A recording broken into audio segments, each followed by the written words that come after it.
What better time to talk about dark arcane secrets than 10 o'clock in the morning?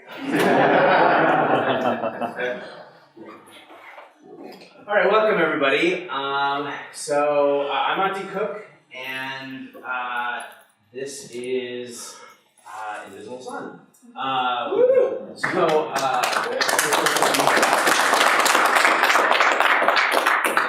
I'm sure probably all of you know we launched this Kickstarter last year. We made the announcement at Gencon this time last year. And what I wanted to do today is kind of delve a little deeper into some of the secrets and the material and the Invisible Sun, give you some sneak peeks and some stuff that we haven't shown anybody yet, and then just talk about that, and then we'll answer your questions. If you are brand new, if you're like, I don't know what this Invisible Sun thing is, I'll do my best to make sure that you get caught up, but we're going to kind of dive right into the deep end a little bit here. And we're going to start with some cool artwork. So some of this you will have seen, some of these first ones, because they are images from the Sooth deck. Sooth deck, of course, is the set of 60 round cards that comes with the game. They are used mechanically in the game. You play them as the session goes along. You play the game, play the cards. The cards will dictate changes and fluctuations in magic. But they also all have story and divinatory meaning that the game master can use if he or she wants to. So, if you just need a little inspiration and you've just turned over the devil card, which is what that is, then that has some specific meanings. Some of them obvious, like that's not a very nice guy. But, the devil also represents temptation, seduction, and lots of different things. It's almost, if you're at all familiar with the tarot, the Sooth deck will end up being a little bit like that. And each card has a number of different meanings. And you'll actually find that what we've done is we've created so that they have an interpretation. If you actually want to do like a tarot-like reading with divination and predict someone's future, it doesn't really work though. Or they all have game meanings. And one of the things that you'll learn about Invisible Sun is that there's a number of kinds of, I guess what you would call experience points. We don't use that term in Invisible Sun. And two of those kinds are joy and despair. And so, for example, each card has a particular meaning if you want it to be more joyful or to give somebody some despair. One of the interesting things about joy and despair is that it sounds like you only want joy, but actually you want both. Because, we all learn as much from failure as we do from success. And what we're trying to portray here is stories like we see in books and on TV and in movies. And, that isn't all good stuff that happens to those people. And so to make interesting stories, bad things have to happen. That's why we have despair. That's the angel card. That's one of my favorites. Now we're into the map. Right. No, that's okay. Let's go ahead. That's all right. So, those were Sooth cards. Now we're into the stuff that no one's ever seen before. So, what this is, can't really make out too many details, but this is a section of one of the 9 suns, and this is a section of the indigo sun. Now, you probably remember that we've got the path of suns, which sort of shows the different levels of reality or planes of existence or worlds that exist within the actuality, which is the setting of Invisible Sun. And each one of them has a color. And moving along the path of suns has significance, and each one of the suns has its own meanings. Indigo means truth. It means information. It means understanding. And we've focused in, while we have a lot of stuff for all the different suns, we've really focused in on indigo because Indigo is where the city of Satyrine is. And Satyrine is almost certainly where you will start your Invisible Sun. I don't use the word campaign, we use the word narrative. It's almost certainly where you'll start your characters in their narrative. And it is called the City of Notions. And that is because, it's at the center of the Indigo Sun. Indigo Sun is about understanding, it's about truth. So they actually use ideas as currency here. The currency are called orbs, and orbs actually each orb actually contains an idea. And so that means that you can literally crack open an orb and get an idea, or you can spend it like different kinds of currency. And they also trade in emotions. You can buy and sell emotions here, and emotions can be used in a lot of different ways. Some people just kind of use them for themselves. Some people kind of get addicted to certain kinds of emotions as they're really ODing on happiness or whatever. But they are also important components in most of the sorts of long-term magic, the kind of rituals where you're not just casting a quick spell, but you're actually doing a major thing that has all kinds of different components. Emotions are often a big part of that. So if you are beseeching the help of, maybe some not quite so nice spirit, you might actually need to incorporate some emotions of hate or revenge or something like that in there. So that's one of the main reasons for Satyrine to exist. Satyrine, I could go on for a long time about Satyrine. Satyrine is where your characters were originally, and then there was the war. And when the war came, most of the Vizsla, which are the player characters, most Vizsla fled, and they fled into Shadow, and most of them got caught up in the illusion of Shadow. And Shadow is, of course, what we think of as the real world. And they found it so compelling that people forgot the truth. They forgot the actuality. They thought all of this was real. And you, as player characters, have been rescued out of Shadow, brought back to the actuality, almost certainly to Satyrine. But Satyrine suffered pretty heavily during the war. So you'll see a lot of places on the map which are just kind of these horrible black and red smudges and whatnot. Those are called the Ruined Expanses. Satyrine was probably a city at one time of maybe 10 to 15 million people. Now there's probably a population of about 1 million. So it has, like I said, really suffered during the war.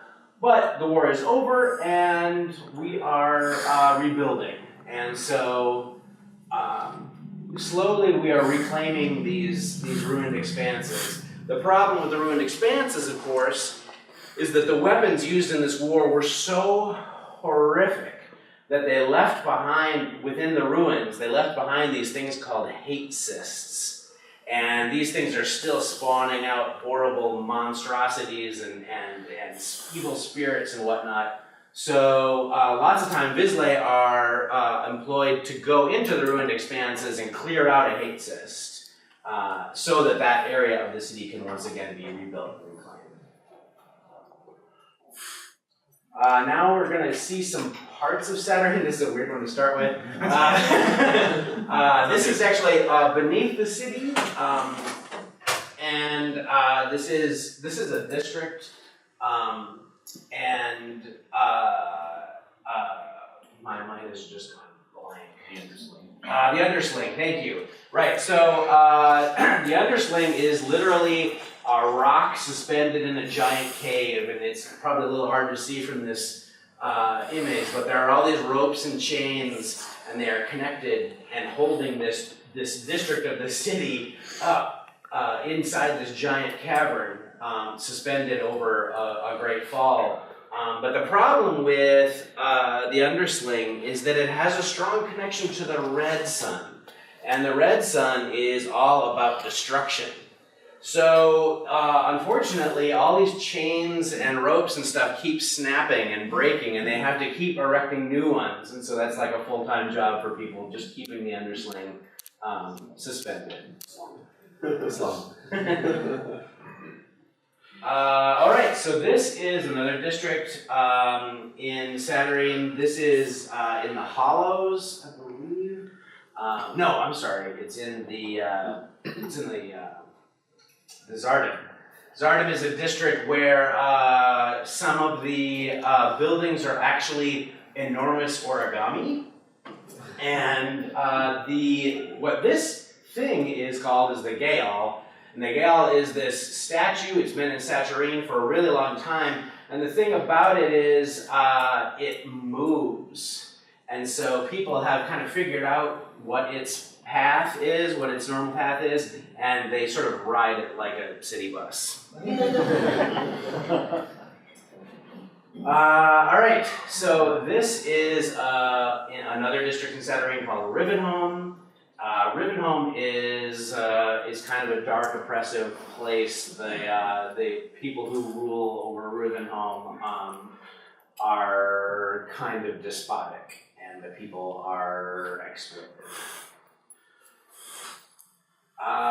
This is just a really cool image. We are out of Saturnine now, and so that's a possible way to get around. A popular entertainer in Saturnine. This to the different suns. Okay, this is a shot of the green sun, and the green sun is all about life and growth and health and nature. There aren't any permanent structures in the green because the plants and whatnot grow so fast that it would just consume anything you would try to build there anyway. And so it's a vibrant but dangerous place because of that. And to be really more specific about the suns, so the way it is both true and untrue that there are 9 suns, because really there's just one sun, and it has different sort of phases. It has different aspects, but each one of them, each one of these colors, shines down upon a different realm. So that's why when I say this is the green sun, it's actually the realm illuminated by the green sun. And when I say the indigo sun, it's actually the realm beneath the indigo sun. But because we're dealing with sort of metaphysics here, there's one sun and there are 9 suns. This is the Pale, which is beneath the Pale sun. Pale is the land of the dead, and this is a city in the Pale. It is actually because Saturnine suffered so much in the war. This is now the largest city in the actuality. This is the Red. Red is a realm of destruction, but it's also just a realm of change. And not all change is necessarily violent, but a lot of it in the Red is. This is where a lot of beings that we refer to as demons live.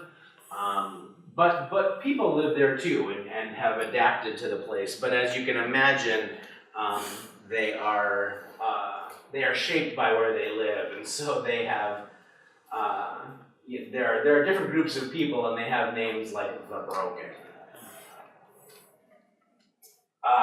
This is under the Gold Sun. So humanity obviously is, as you've probably seen from a lot of the imagery, is the dominant people, are the dominant people. But there are other peoples in the actuality, and one of them are called Elderbrin. And what you see here actually is a camp of Elderbrin. Elderbrin, they change their shape like we change our clothes. They are fluid in appearance, and form. But the one thing that they never ever will look like is a human.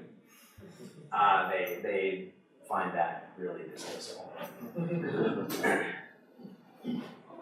Let's see. So this is the guardian of the red sun, I think. Yes. So each one of the suns has a guardian or a warden, because when you're going to enter a new sun, when you're going to enter the realm of a new sun, you have to pass through a gate, and it's a literal gate, and you have to pay homage to or make some kind of payment or do a service for the warden of that sun in order to enter their realm. Oh, and here we're sort of back to Indigo, actually, because this fine fellow is known as King Nine, and if you are going to partake in the directed campaign of Invisible Sun, which is something that we still have available as pre-order, but it was part of the Kickstarter. It's where we will, on a monthly basis, be giving you more and more material and leading you along through an entire campaign. If you are partaking in that, you will absolutely run afoul of King Nine. King Nine is not a good guy. He's not a god, but he is an extraordinarily powerful being.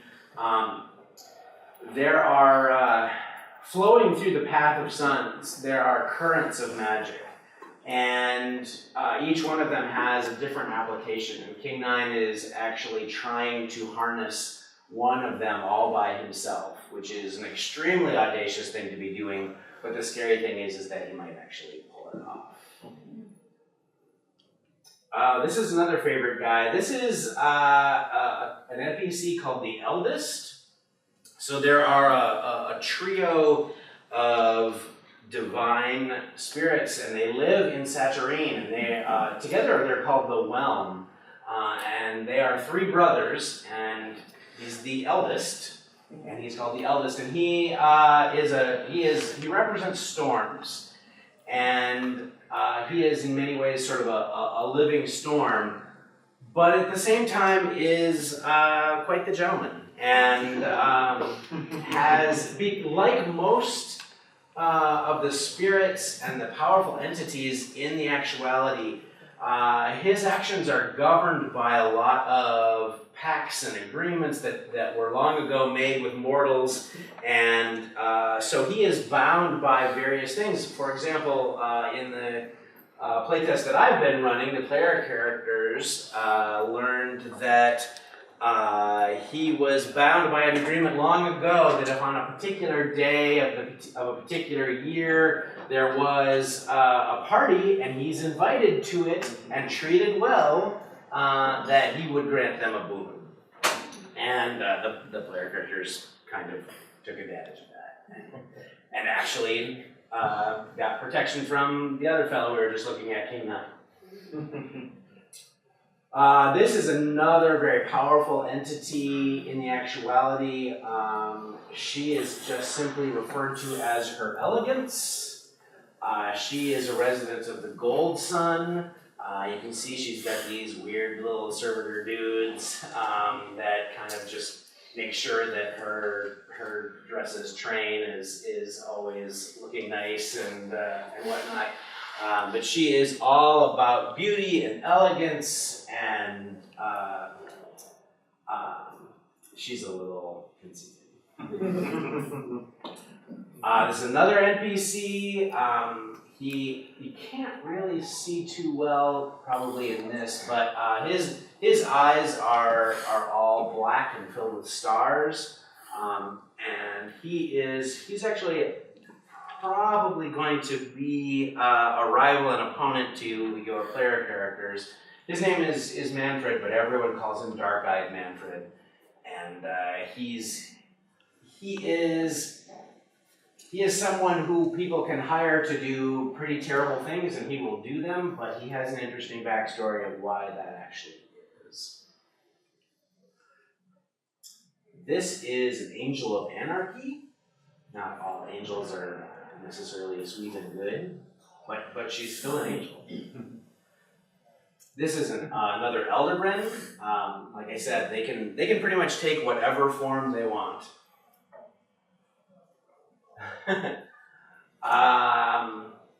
Yeah, so there are lots of weird creatures in the actuality, and this is one of them. This particular creature is only interested, let me see if I'm getting this right. Yeah, he's only interested in the left side of things, and so that's why he's got his big claw on the right side, because he will only attack your left side. So it is, figuring out a way to defend against his horrible, horrible attack, requires a little bit of cleverness. And now we are going to finish up with these are the pre-generated characters. And you've probably seen these in the Kickstarter as the figurines that we are making in addition, as add-ons for the Kickstarter. But these are the full pieces of art that will go on their character tomes. And so we have one of each of the 5 orders, which I haven't even talked about yet, I realize now. So I also wanted to talk just a little bit about the game and the gameplay itself, and then I will be super happy to open things up to questions. So one of the really most important things about Invisible Sun to recognize is that compared to the way most role-playing games run, the dynamic is kind of turned upside down. And here's what I mean by that. In most role-playing games, the game master comes up with a story, comes up with a plot and whatnot, and things for the characters to do, and then puts hooks in front of the player characters, hoping that they'll snag one of them and get taken into the adventure where everyone will have a great time. And we all kind of know that, and so when we're playing the game as players, we say, okay, here's the hook into the adventure, let's play. Invisible Sun doesn't work that way. Invisible Sun, every character has at least one character arc. And character arc might be something like, all the character arcs that are presented in the book are all very general, and they're meant to be made more specific for you. So there's a revenge story arc, right? Someone or something has done you wrong in the past, and you want revenge. There's the mysterious background character arc, where there's something, maybe you don't know exactly, who your father was. That's one we see a lot in fiction and whatnot. And you want to track that down and find out who that was. There's the complete a great work character arc, where something got started a long time ago but never got finished, and you're going to be the one to finish it. And that might be, erecting a monument, exploring some new place, whatever. So there are, I want to say, I can't remember, like 30 different character arcs that you can choose from. And the way these work is you choose a character arc, and that defines what your character wants to do, just like, if we're reading a book or watching a show or whatever. And your character arc has a number of different steps. And so what you want to do is you want to move through these steps, because each one of those steps is going to earn you experience. And again, remember I said there are a number of different kinds of experience. So the kind of experience you're going to get with character arc is called acumen. And acumen can be spent to improve your skills, learn new spells, learn new skills, things like that, learn secrets. But at the end of the character arc, as you go through these steps and accomplish the different things you need to accomplish, at the end, just like character arcs that we're used to in fiction, there's a climax. And you're going to reach that point, and so if it's, well, let's say you have the character arc where you're looking for your lost father, right? And you discover as you move through these steps that your father mysteriously disappeared, and then you learn through another step that actually he is held prisoner in this fortress in the red, and it's guarded by demons. And so the climax of your story arc is you're going to go to this tower and try to rescue him. And you probably need all your Disney friends to help you with that. And if you succeed, you get your father out, then you get joy. Remember we talked about joy and despair already. And if you fail, you get despair. And so at the climax of every character arc, you will get joy or despair as well as the acumen that I was talking about. And joy and despair are an interesting mechanic because if you take one joy and one despair and you combine them, it's called an experience. It's called a type of experience point called a crux. And crux are used to advance your character in your order or in other aspects, sort of bigger, more vital aspects of your character. So you've got these basically two different currencies of experience points. You've got the crux, which are joy and despair combined, and you've got acumen. And acumen flow pretty freely, and you're kind of always getting lots of acumen, so you're always able to learn new spells and new skills and things like that. But if you're going to really advance your character in your order and make a much larger step toward advancement, then you need crux. And so anyway, with these character arcs, you can kind of see already it's the players who are going to be driving the action, right? Because the players are going to say, if we go back to the same example we were using before, you're trying to find your father, the game master is not going to say, okay, well, you should go here and you should go here. The player is going to say, I'm going to go here to this place where my father was last seen and ask around. And then, you go there and you ask some people and you're told, oh, right, we saw him, but he was dealing with some really shady-looking characters and maybe even some demons, and they'll send you to a different place where you can learn more information, right? And so as a player, you are being proactive and you are sort of driving the action in that way. And the game master, rather than the game master sort of deciding what the story is going to be, the game master becomes more like a player in a conventional game in that they're kind of reacting to what the players are giving them and feeding them, the thing, providing them with the things that they need, right? Like if I'm going to go talk to some NPCs, the game master needs to be the one who provides those NPCs for me to talk to. The game master needs to be the one to provide that tower full of demons. That's the way a lot of the action in this game moves along. And now that isn't to say that the game master can't drop in, something unexpected, right? And something that comes along that might be of interest to the player characters in a more traditional kind of, an adventure with a hook kind of thing. But that is more the exception rather than the rule. So character arcs are really important in that way, and because it's the characters that drive the game, that means that character creation is a really important aspect of this game. In fact, the way I kind of look at it is character creation in Visible Sun never stops, because you're constantly sort of getting these acumen to learn new spells, learn new secrets. You're always kind of moving ahead, and you're always sort of developing that character. But even at the beginning, character creation is an involved process. If any of you have been in a playtest, you know that there's a lot to it. And in fact, even after you've made all your character creation decisions, right? You've picked an order that you're going to belong to, one of the orders of magic, and you have chosen other aspects of your character and picked out some of your initial skills and divided up your stats and everything. there's still character creation to be done, but it's done in a special way. It's called the first session. The first session of every Invisible Sun narrative is where we all get together as a group and we finish creating our characters. But we do that as a group because it is a participatory kind of thing.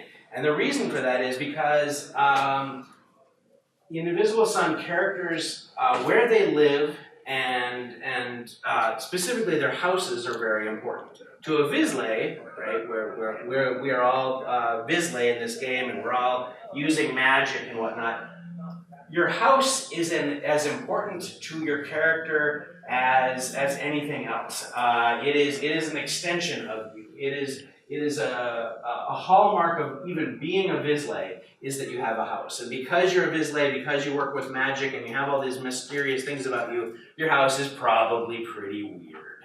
And so there are probably secrets involved in your house.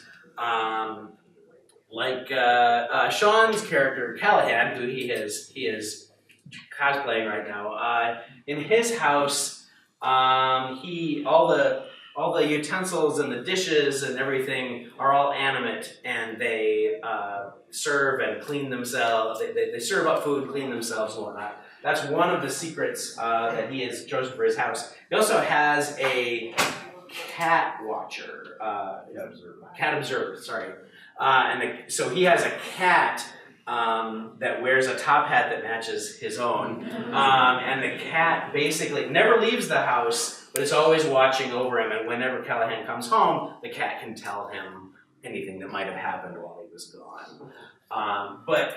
And then unbeknownst to Sean, the player, Callahan also had an aspect to his house that he didn't know about, which is that there was a door in the basement that shouldn't have been there. An invisible door, yes. And weird things started coming through the door, and we still don't know exactly what's going on with that, or at least Sean doesn't.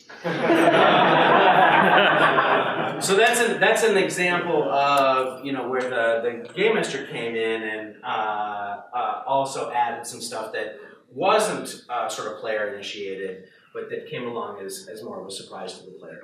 Anyway, that's a long way around to say Vizsla houses are weird and cool. And once you have your house sort of designed, because you design it and build it much like you design and build a character, you need a place for that house to go. But you don't, as a person in the real world, you don't really get to decide, who your neighbors are and what your neighborhood is like always. Well, it works that way in Invisible Sun too. So in that first session, we as a group all get together and we brainstorm, and it is a guided process. But essentially, we brainstorm neighbors and interesting things about the neighborhood, weird mysteries that might be going on that need addressing and whatnot.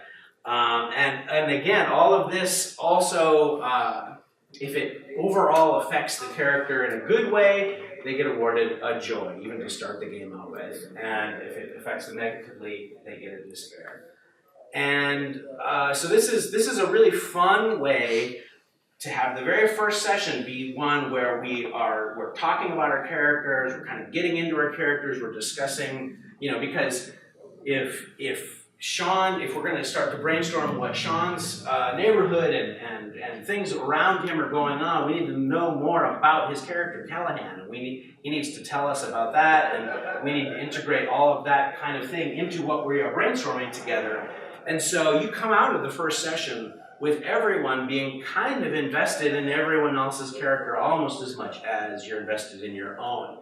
And because you've actually come up with the interesting things that are going on around them. So if we all get together and we say, well, Callahan has this next door neighbor that is this other crazy Vizsla who is always, experimenting with loud sound-based magic and keeping Callahan up at night, then everything that happens regards that, in the course of the game, we're all going to feel invested in that, right? Because we came up with that. And so that's kind of why the first session works that way.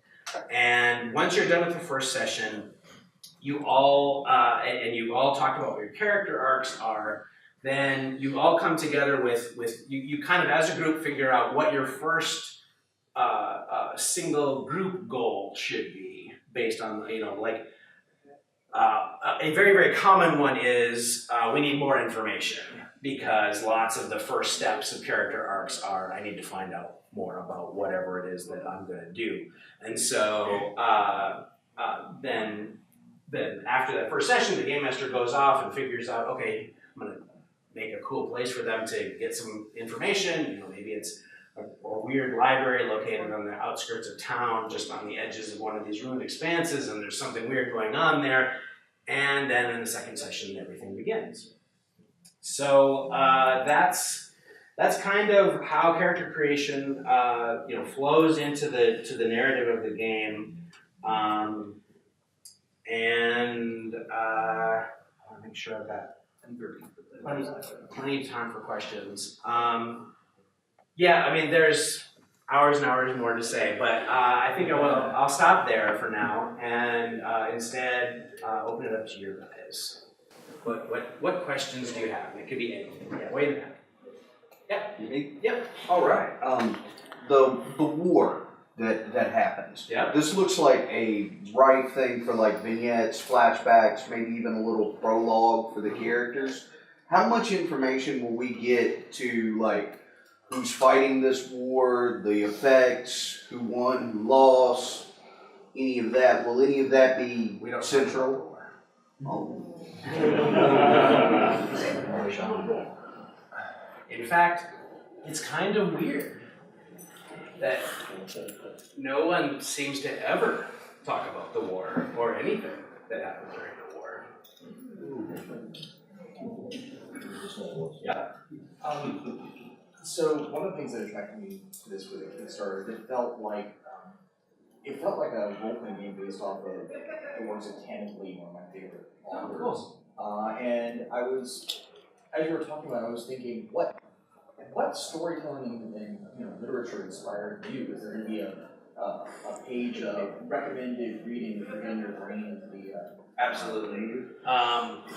So I've referred to Invisible Sun as a game of surreal magic, and I mean that in a very literal way. So a lot of the surrealists, both artists and writers, were a big influence. But sort of more concretely, I would just throw out. Alan Moore's Promethea graphic novel series, and 10 o'clock in the morning. I would. Actually, Tanith Lee is a pretty good one. Her series that was the Lords of the Night. Is that what it was called? Tales from the Flat Earth. Tales from the Flat Earth. Yeah, that was really cool. I really like the magic in a lot of that. That's really cool. Yeah, I'm drawing a blank, unfortunately. But yes, there is going to be a whole series of recommended reading and artists to look at. Invisible Sun's a very, very visual game, and with the amazing resource that we have with Google Images, right? I can just give you some really cool artist names that you can do a search for and suddenly come up with more ideas than you could ever possibly use just by looking at some really wild art. And so it'll be the resources page will be a real mixture of that. Yeah. I have a question about mechanics and a question about the story. So for the mechanics question, if I've got a narrative going and I've started with 4 players, we did our first session, and then 4 or 5 sessions, and we want to add another player. How will that process be like? Should we do a session 1B? Yeah, what I would absolutely then have that new character come in and do the exact same thing as if that new character was going through first session, right? And so he or she would talk about their character and kind of introduce that on sort of a meta level to everyone so that they have enough information and can provide all of that first session sort of material for him or her, and then introduce them as befits the ongoing story, basically, as you would in another role. And the story question actually is just definitions. Can you disambiguate for us between Vislay, humanity, and mortals? Are all Vislay under the Nine Suns humans? Are all humans Vislay? All humans are not Vislay. So Vislay call humans that aren't Vislay, they call them nons. And that is meant to be a little derogatory. Because they don't have the capacity for using magic and casting spells and whatnot.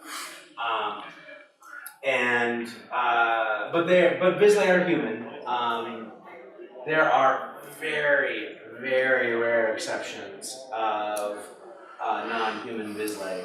So to delve down a little bit deeper, so demons are beings without souls. And souls are a very important component to using magic, in casting spells specifically. And it's more complicated than that, but I'm not going to go deeper than that. But anyway, demons want souls. And so that's why if you go and talk to some demon and want the demon to do something for you, you know, you're a goetic and you summon this demon, the demon might want souls, or even a portion, a sliver of a soul, as payment.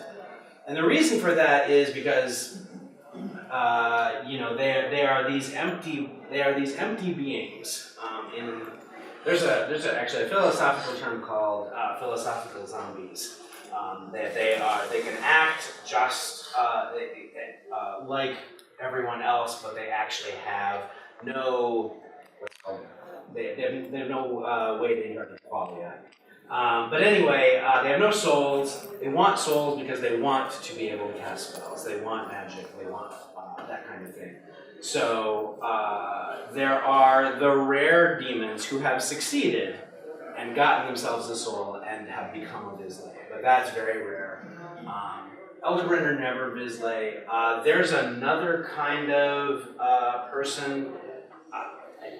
I don't use the word race in Invisible Sun. There's another kind of being that is called a lacuna. Lacuna are, they look like human-shaped holes in reality. They are totally humanoid and whatnot, but you can just look right through them and you're seeing into some other place. And lacuna have the ability to control what that other place is, and in fact, they can develop ways to, open themselves up to like a place full of fire, for example, and burst fire out of themselves. But again, they are never Vislay. That is pretty much a human thing. Is there a night side aspect of Saturnine? Not of Saturnine specifically. So every one of the suns has a night side, but the night side versions are they're not like mirror images of the normal suns. They are that aspect of the sun, but tinged with darkness, basically. So the dark side of indigo is truths that you don't want to admit to be true, right? Secrets that you don't really, the things man was not meant to know, that kind of thing. And so there are some cities and conclaves of pretty good size in some of the night sides of the suns, but there isn't like a Saturn equivalent. With the player characters managing or directing the path, as you mentioned, how are the players and the GM going to manage competing is like priority. So for example, in your example, hey, I want to go find out about my dad's mysterious disappearance, and you have another person that's saying, oh, it really sucks about your dad, but you know, I was wronged by this guy, and I want to go take it out on his family. Right. So, one of the things we haven't talked about at all here yet today is what we call development mode, which is a whole nother level of play of the game. And the reason that development mode really exists, there's a number of reasons, but one of the main reasons is to address exactly what you're talking about. So, the initial steps of lots of the character arcs are things that your character's probably going to do on their own, right there. And that's the kind of thing that in most games we've just kind of said, well, we don't want to do that, right? Because if Bear is going to go off and talk to these people about his missing dad, the other 4 people around the table are just kind of sitting there and not doing anything. But what we can do instead is go into development mode. And development mode doesn't take place at the table. It's much more casual. You can do it at a coffee shop. You can do it over text. My group has a Slack channel that we use for a lot of our side scenes in development mode.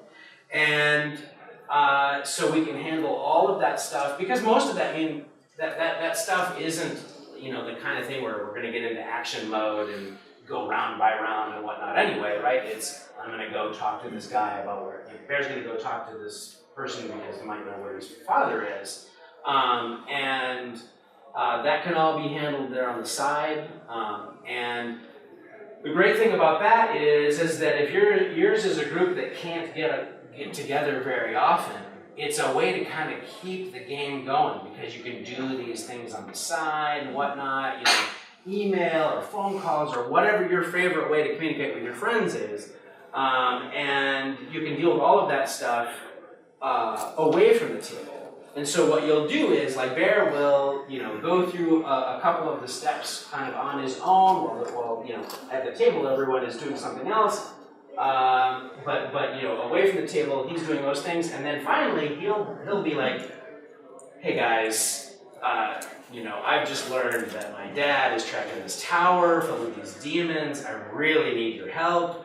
Can you go with me to the Red and help him out? And presumably, because they're friends or whatever, everyone will say yes, or they'll say, sure, I'll help you do that if you'll help me go get revenge on these people who did me wrong.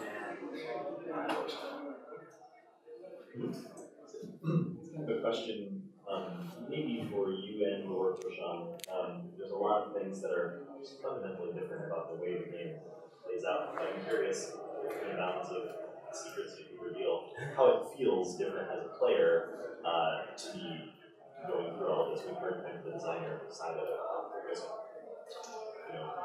So, yeah, we are really enjoying playing this game. Like, in theory, we could have stopped playtesting months ago, just because we were wrapping up that aspect of it, but... We're not playtesting. Yeah,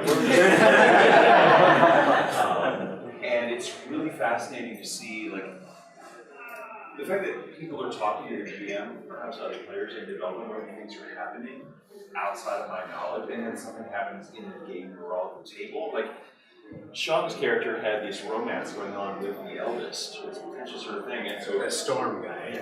and so she had this party where she was going to destroy this thing that she had built, this beautiful destruction party. And so I was just there because I happened to be the guy who runs a lot of parties for the group.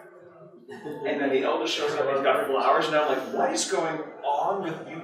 Are you a thing? And so it's really fascinating that the GM is not just pushing information at the group at the table. There's a to and fro, and everybody has a little side scene and their thoughts going on. And it just makes me realize there's so much going on, not just in the world that I don't know about, but like among my group of friends. And we're just kind of taking turns, having a dominant role in the narrative, and sometimes it's a shared thing, and everybody's connected. It's just, yeah, it's But it also sounded like a very emotional situation. It wasn't just something that you felt like, oh, okay, this kind of sucks perhaps for my character. But, from what Jonah said, it was a very, very emotional interaction and something that you really truly feel as part of your character, not just I lost a hand or whatever.